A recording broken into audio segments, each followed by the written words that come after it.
You ever had something that you're working towards, and it's no matter what you do, no matter how much you want it, no matter how much you write it down, no matter how much you give it energy, you can't seem to actualize it. You can't seem to bring it into reality. I want to talk about why that happens because this has been an interesting journey for me as well. Because I think we all, as human beings, get attached to outcomes, we get attached to ideas, we get attached to people, ways of thinking, certain beliefs. We are constantly looking for certainty, and our beliefs give us certainty. Now, of course, our beliefs are formed over a long period of time in those early years and throughout our life based on our experiences and our perception of reality. But we're not going to talk too much about that in this video in particular. We're going to talk about the energy that is created and the outside forces that come from the universe to bring things back into equilibrium.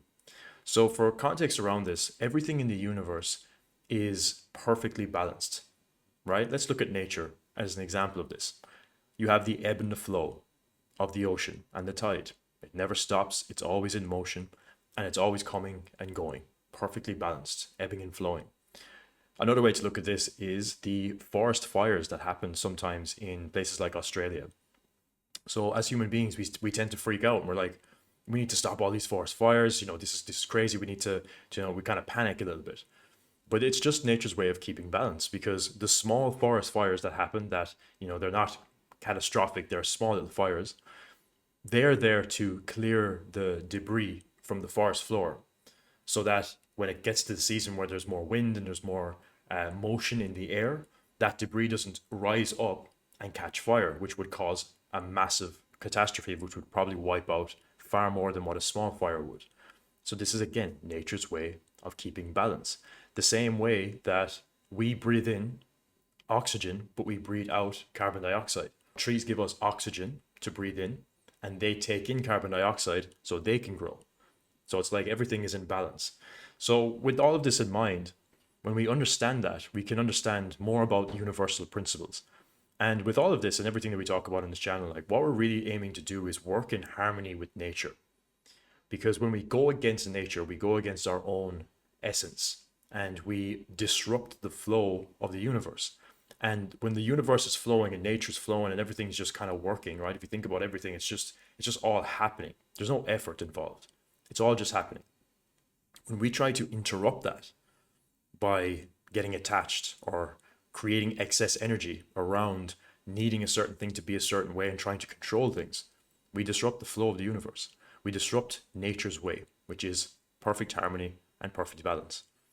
And this is so common, especially in business, because I know for myself as well, when I was in those agency days and I was transitioning offers and I was finding more alignment in my life, more purpose, and really dialing in what I really wanted to do long term, I would get really obsessed with outcomes before that, right? And obviously, it's been a journey, and I'm still in that process of letting go. I think it's a continuous journey we all go on, but I was very obsessed with outcomes. I wanted everything to be a certain way. I wanted to hit these targets in this specific time frame, and if it didn't happen, things would kind of fall apart a little bit.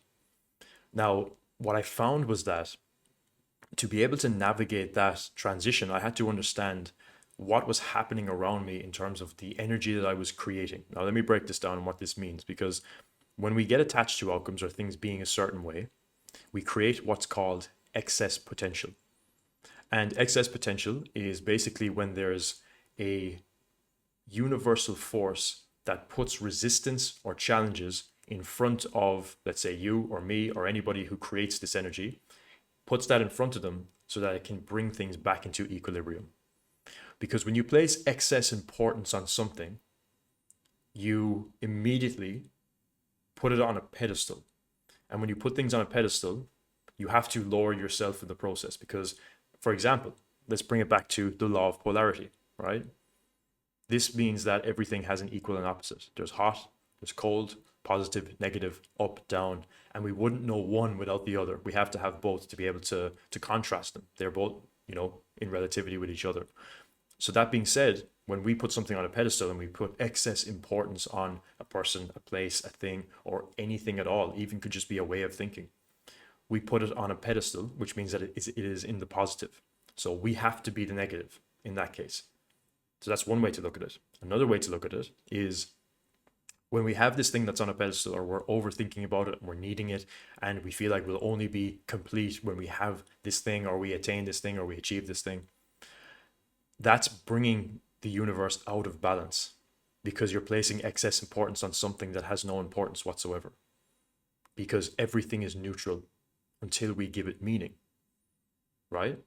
So if everything is neutral, but we're placing a lot of importance on this one thing or this one person or anything, then we're giving it too much energy. And when you give something too much energy, the universe will put challenges in front of you to push you further and further away from it, so that it can bring things back into harmony. Now, you may be asking yourself, how does that work? Like, why would they put challenges, or why would the universe put challenges in front of me so that it can stop me from getting the thing? If I give it all this energy, amn't I supposed to have a strong desire for things? And yeah, to a degree, but when you have a strong desire for something, you have to remember that in the map of consciousness, it's in the survival paradigm. Like, it's the thing that can get us up into courage and get us up into neutrality, and it can be a core driver. It's absolutely necessary. But when you live in desire, you live in a state of needing and wanting and chasing, and it leads to attachment.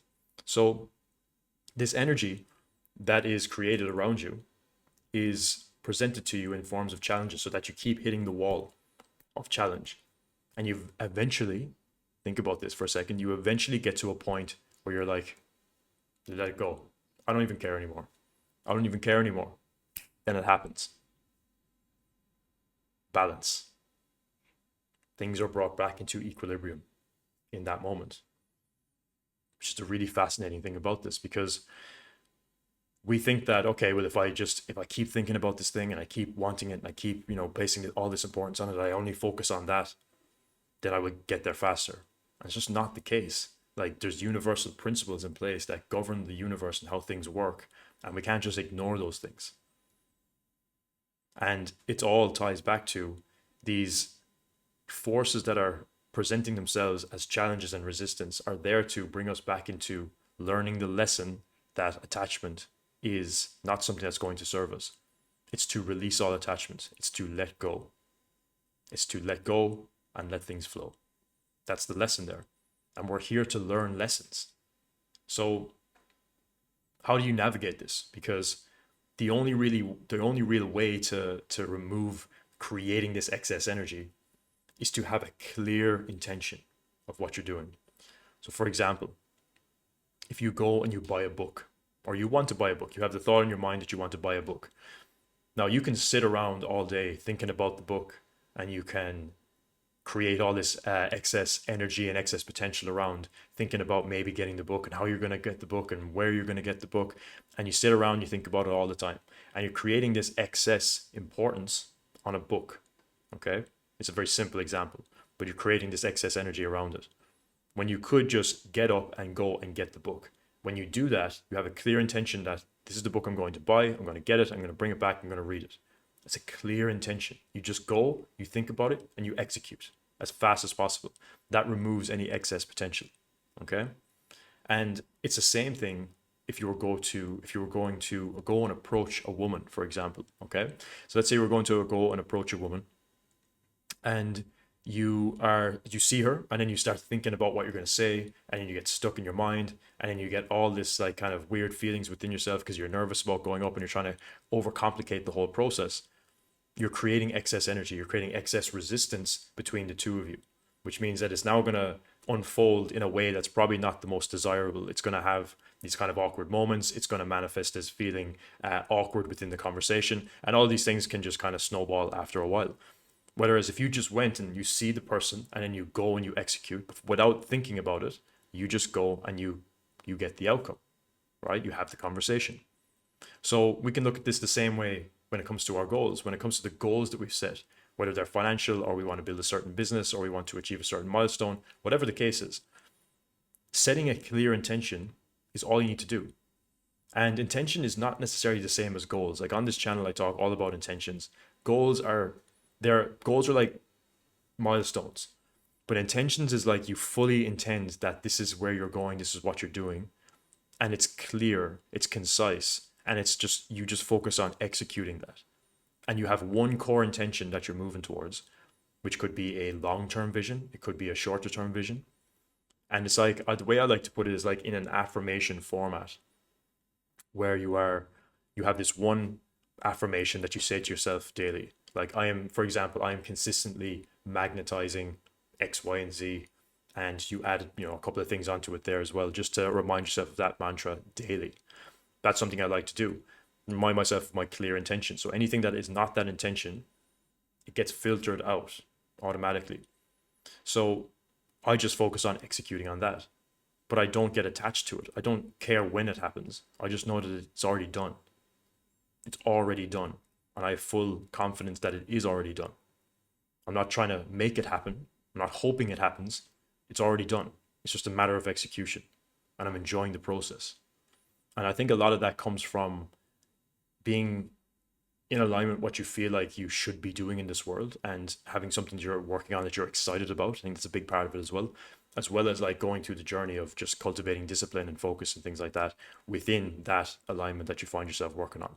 So I think there's a lot of different components when it comes to that, for sure. But what we're really talking about here is removing that excess energy that's going to put challenges in front of you. And when we create this excess potential, we constantly face challenges and roadblocks, and we wonder why we're facing all these challenges and roadblocks when other people just seem to kind of breeze by and seem to just kind of flow with things, and they're making a ton of money, and they're excited about what they do, and then they're traveling as well, and all these things are happening. It's because they're not attached. They don't need it. And it's so simple, but there's a great quote from Buddha, which is, the root of suffering is attachment. Like, if that says everything. So attachment is the thing that we got to dissolve constantly. So when you find yourself getting too attached or placing too much importance on something or someone, it's important to take a step back and just be like, okay, well, why do I feel like this thing is so important? Do I feel like I'm going to receive a certain feeling or a certain emotion by achieving this thing? And if that's the case, then why can't I feel that now? And then that's its own rabbit hole where you go down there, and that's partly related to things like the healing journey, things like asking the deeper questions of like, who am I? Why am I here? And is there something I'm not giving to myself? Is there love that I'm not giving to myself? Is there something in my life that I'm not actually receiving, or am I able to receive? And that opens up its own can of worms. But it may just be as simple as asking yourself, like, why am I putting so much importance on this thing? Why do I feel like I need it? And I think a lot of it can come down to the content that you consume as well. I know this was definitely the case for me when you're listening to a lot of personal development content and you're seeing motivation things on social media and Instagram and reels and all these things. If you're constantly consuming all of that, you're getting too many inputs. You're getting too many ideas and too many different outside voices in your mind, because the content you consume becomes part of your internal narrative.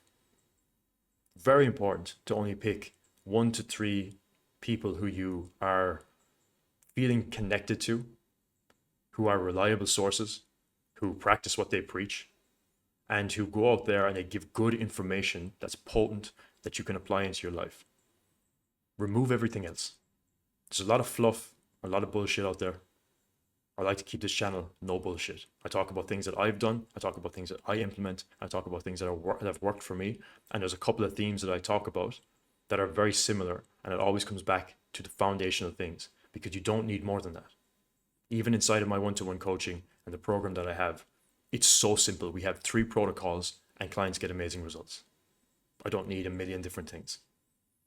So it's very important to have good inputs to your mind, so that you're not being pulled in all these different directions and your energy is not too scattered. Because when your energy is scattered, you can't direct it in one direction. You want to direct your energy towards your intention, that one intention. That's all it is.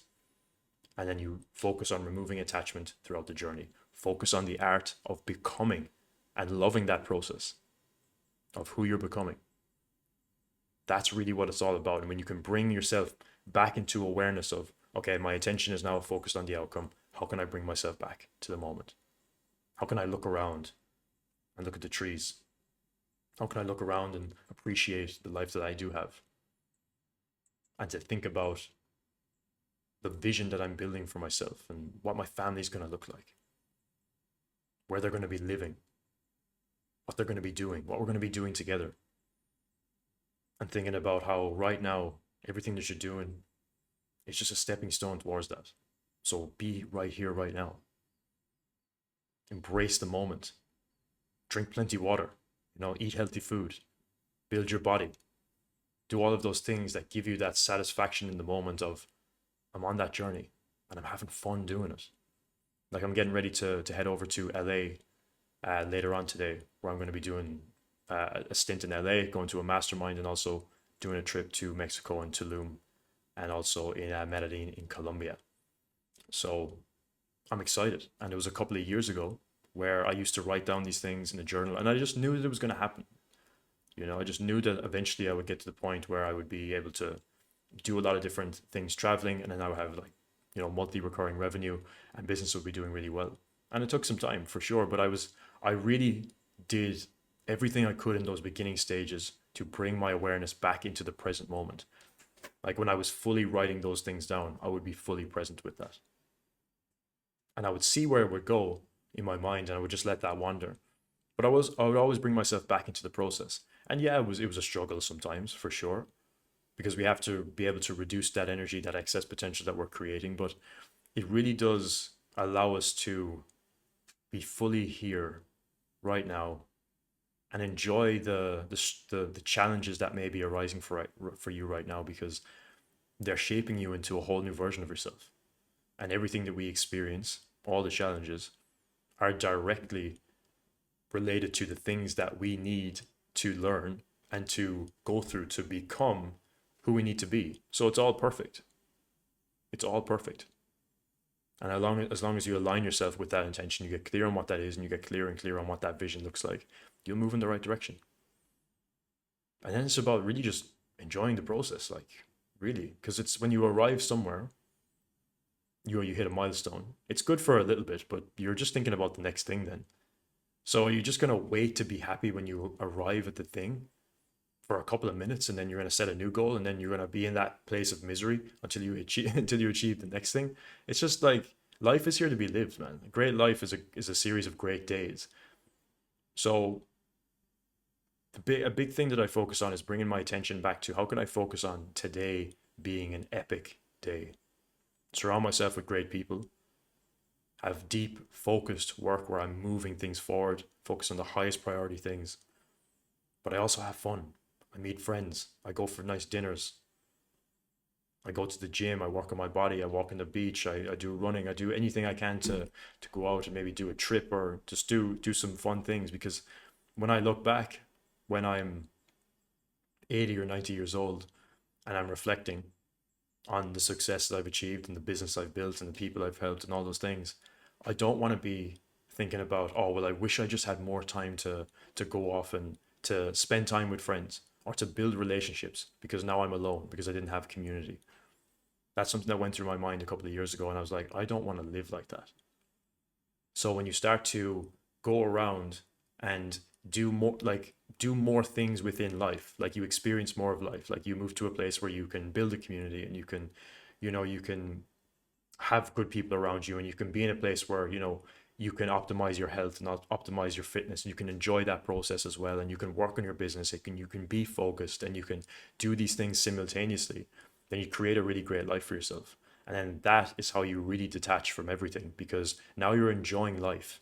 And when you're enjoying life, you're automatically in a high frequency. And when you're in a high frequency, you don't need things. And when you don't need things, you're not attached. And when you're not attached, you don't create excess potential. And when you don't create excess potential, things flow. Things flow. Things that were very challenging just become much, much easier. And I can speak from experience. This is why I get so excited about the stuff that I do. Things just become easier. We create problems and challenges for ourselves by placing too much importance on things. Because nothing's important. And everything's important at the same time. But that's the balance. Everything is always in balance. So if there's anything you can take away from this video, create a life where you don't need to be attached to anything. And then just constantly remind yourself, bring yourself back into the present moment as much as you possibly can. And just know that it's a muscle to be built. And it takes time. And it's the journey of self-mastery. It's a beautiful journey. But I'm curious what's coming up for you. Is there anything going through your mind right now? Any thoughts, ideas that are coming up for you, or any stories you'd like to share? If there is, drop them in the comments below. I would love to hear them. For now, this has been Jordan. I'll chat to you soon. Sending you love.